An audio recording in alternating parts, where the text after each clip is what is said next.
I'm Larry Thrailkill. My wife is Jan. I have two children, Mark and Maria, and two grandchildren, Julianne and Thomas.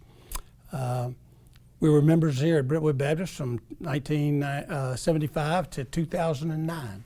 I think about visiting Brentwood Baptist. We lived down below Franklin, and we tried other churches, and we finally came this far north and found Brentwood, and we were meeting in the gym. And I remember the first Sunday we were here, we went home and we liked the church, and the kids enjoyed Sunday school. And then there was a knock on the door, and Bill Wilson and Bill Nelms were at the door to tell us how much they enjoyed having us at worship that day. And it really impressed me that the pastor of the church was out on Sunday afternoon visiting with visitors. And so we joined the church shortly thereafter and enjoyed meeting in the gymnasium. And I know people have talked about the stacking of chairs and the various rituals we went in there. That we had our first Christmas program in the gym, and it was those times were good. Those were good early days. Bill was the consummate pastor. He was loved and was a loving guy. He was involved in high school athletics here, refereeing football and basketball games. He had his honey area over there where he had his beehives and would bring honey in. Bill was, and I think Bill would say this, Bill was not a pulpiteer. He was a good pastor teacher, and he was the perfect guy that God brought here for the growth of the church in those early days of the church. Creeley, of course, was a huge asset to Bill. So she would be up playing the piano, and Bill would be doing the worship service. Bill was he was innovative in some ways, but he was very traditional in other ways. Bill would he liked the traditional worship service. He very much liked to do things in a systematic and orderly way. He was not a great risk taker in terms of things to do. When Mike came, the biggest difference that initially we saw was Bill stood behind the pulpit, and Mike walked from one side to the other. And people came out of the first time Mike preached here and said, "How do you keep up with him? He's all over the stage." Mike is the visionary. Was a visionary. I remember Mike and I talking about him standing in his hotel room on Brentwood, looking out over the community and seeing what God had here, and feeling that call to come and be part of this. And then he came and he had the vision for let's move the church location, which was a difficult time for many people. Very sensitive time, but a great and wonderful time, as it turned out. He's a man of extreme faith, and so he's willing to take some leaps that maybe others would not take. Kairos is an example of that. When Leanne Lunn and Ali Marie Lunn and others came to try to talk to him about the need, he was quick to jump on that and say, let's do that. The multi-campuses, he was eager. Let's try something different. Let's do something different and new. And so I think the biggest difference was Bill was here at a great time for building and forming a foundation for the church. And then Mike was great to build on that foundation and have the vision to where God could lead the congregation. And so that's the way I would see the two of them. Like that? Well, I really think it starts with trust. I think whether it's a class or whether it's the congregation, they have to trust the leaders. They have to believe that the leaders are seeing God's plan, and then they're willing to follow that. I know with our Sunday school class, when we were meeting at 409, we ran out of space. And so they said, well, we need to do something about that. So our class moved to the TBC. And it was a matter of the class trusted that the leadership had the right idea, and then they were willing to follow that, and it worked out great for everyone. Same thing when the church moved. I think we were sensitive. Mike was particularly sensitive with our members who had been founding members of the church, talking to them, explaining to them what was going on. But then I think they trusted him. They trusted that he had seen something that God had for us, and they wanted to be part of that. You know, it's almost like Blackaby. You see where God's working and go there, and that's what happens. But I think it's really trust. I think you look at the people, and once they have that trust in the person that's leading or the group that's leading, whether it's the elders or back then it was the deacons of the church, once they got that trust and they understood, they would really follow that. If they didn't trust, you had no chance of moving them forward. Oh yeah, Bill and I worked on the church charter. We worked on redoing the Constitution. We tried to get down a personnel policy manual. We didn't have one of those. Okay. And when any time there was a change in the staff, whether voluntarily or involuntary, it was always a problem. Yeah. What we did for staff at Christmas, for example, Yeah. there was nothing about what to do there. And I remember the first year that we really had more than Bill as staff, as full-time staff, we got to asking, you know, what are we going to do for the staff? Mm-hmm. And so we had no money in the budget, so we went and bought turkeys, and I delivered them. We had Bill, and we had everybody else just about was part-time. They were part-time ministers. Youth minister was part-time, the music director was part-time, everything was part-time. And so we started having full-time church ministers. And so the question was, we don't have anything figured out for what we do for them. What's their vacation? How many days off do they get? What do you do for Christmas? What do you do for anniversaries? Those kind of things, and trying to come up with something that made sense. And as I was saying, the first year that we had multiple people, Bill and I sat down and we said, we don't have anything in the budget to do something for the staff, but we want to do something for the staff. So we went and bought turkeys. We got a good deal on turkeys, and we bought frozen turkeys, and I put them in the back of my Toyota and delivered them to the various staff members. And that was the first time we had done something, because we didn't have the staff that required it, but just it was a learning process. We're sort of starting from scratch. Well, I think Jim and I were talking about the names. We started off with Bill, and he had an assistant that worked in the office. And then we had a receptionist, and I think she was part-time, and that was sort of the crew. And then we had a part-time music director.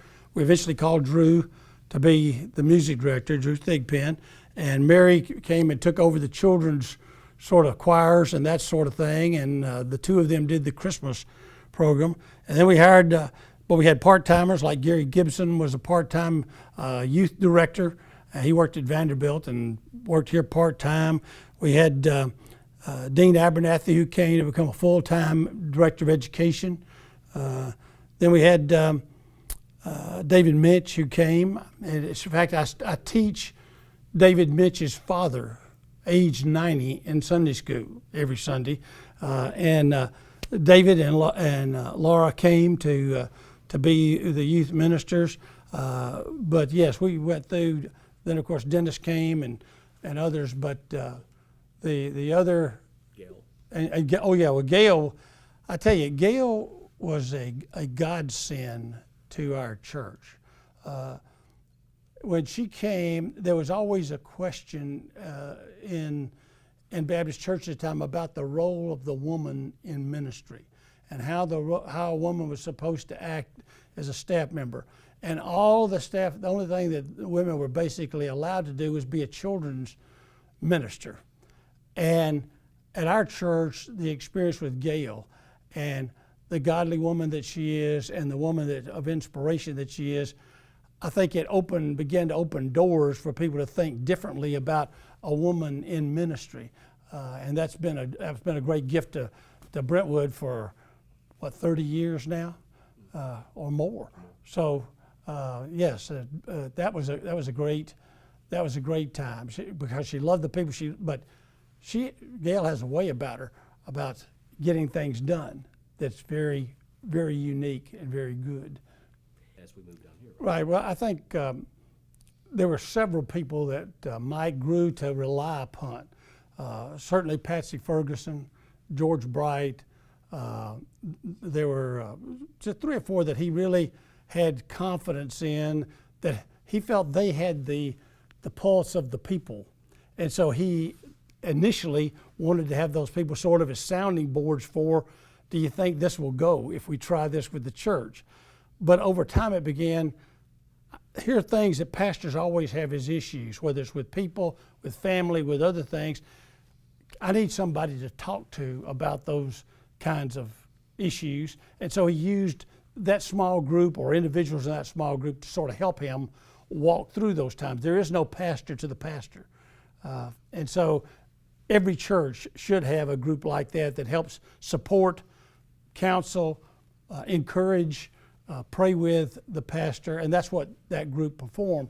Well, as we began to move down here, the question became about what are we going to do when we get down there and how are we going to set it up? So Mike would ask, again, he would ask selected people that he thought had a good hand on the church what to do and how to establish that and how to organize. But he picked on people who were gifted in other areas. He brought in people like from HCA who were gifted with organizational structure and how you did evaluations of staff, because as the staff grew, we didn't have a real mechanism. You know, it was once a year you call in the pastor saying how are things, were they doing okay, and you go on to the next year. But the idea of setting goals and expectations for staff members or for the church as a whole, and then testing to see if you did that, holding accountable to see if you did that, that all came as we moved out here to Concord Road. That was part of the process of getting that done. Well, when we came to Brentwood, our kids were young. They were still in the children's division. And when I first came here, I was a teacher in the high school area. I taught senior high classes there. And we've actually had some deacons come out of that senior high class that we had at those times, which makes me feel old. But the youth program, I tell you, Gary Gibson was invaluable in serving our son. Our son was not a gregarious kind of person, but he needed somebody to reach out to him.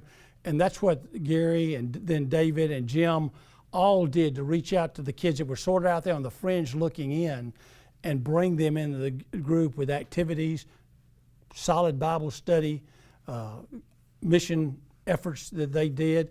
And when Maria came along, she was just the opposite of Mark. She was outgoing, wanted to sing, wanted to be part of anything that was going on, and that was during David Minch's time. And so it was a perfect thing for her to grow that ministry.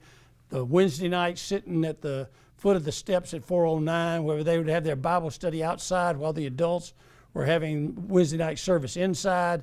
The building of the pavilion, so they would meet out there under the pavilion. That was something that we undertook after Dick Sullivan died, who was a strong member here, and a group of guys got together and decided we'd build a pavilion to honor him.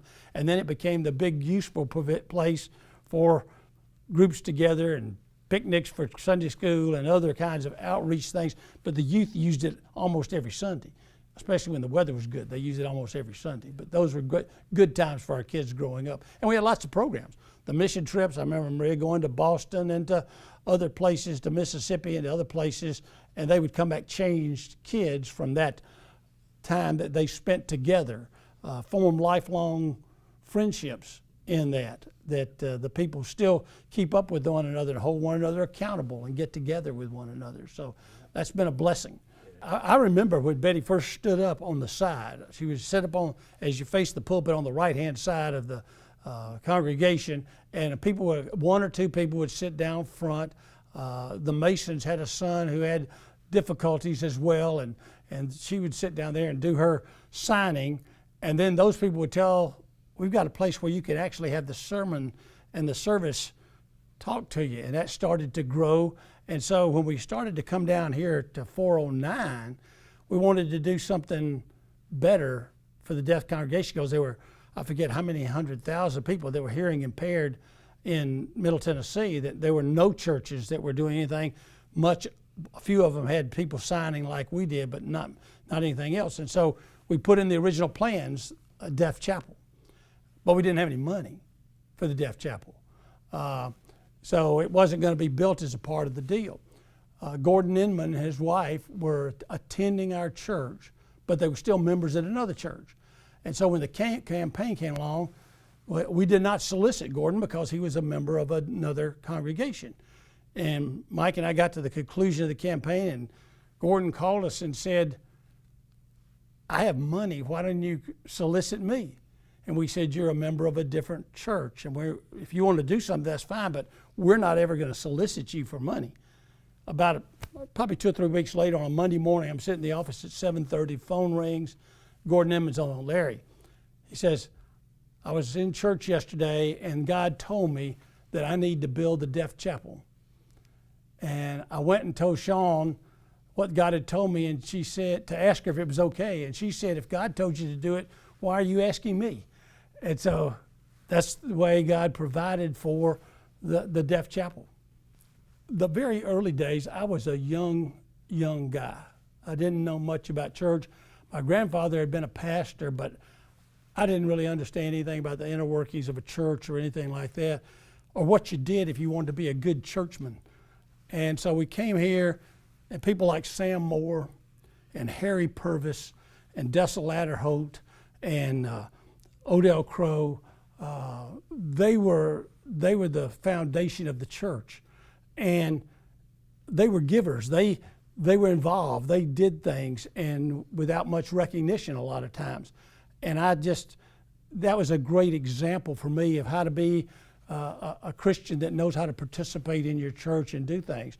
And when we first got here, Gene and Ray Hester were Sunday school teachers, and watching them and how they did that. I taught in the high school, then I taught in the college, and then I got too old for those guys, and so I taught in the young adults. But it was learned from watching what those other people did and seeing how they honored God and how it was important to them. Well, I think when we first came, everybody was new because the church was only 4 or 5 years old. And so everybody was new. And so anytime anybody joined, you knew everybody. We all met together. We didn't even have 2 services for a while. And so you knew everybody in the church. That's certainly not the case now.